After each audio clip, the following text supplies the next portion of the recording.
बलूचिस्तान के जिला जाफराबाद और गिरदनवाह में मूसलाधार बारिश, मवासलात का निजाम दरहम बरहम। नशीबी इलाके ज़ेर-ए-आब। बोलान में भी बारिशों के साथ नदी नालों में तुग़यानी, गिरी नाले में गिरने वाला ट्रक ड्राइवर समेत बह गया। सरकारी ओहदेदारों और अहले खाना को तोशाखाना के तहाइफ लेने से रोकने का बिल सेनेट सेक्रेटेरिएट में जमा। बिल सेनेटर बहरामन तंगी ने जमा कराया।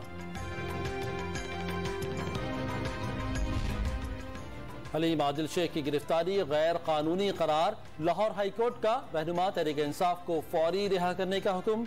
जस्टिस अली बाकर नजफी ने हलीम आदिल शेख की 18 जुलाई तक हिफाजती जमानत मंजूर कर ली। लोड शेडिंग से रिलीफ देने के हुकूमती इक़दामात को धचका। वापडा तर्जुमान ने नीलम जहरम पावर प्लांट की बंदिश की तस्दीक कर दी। बोर्ड ऑफ डायरेक्टर्स का हंगामी इजलास कल तलब।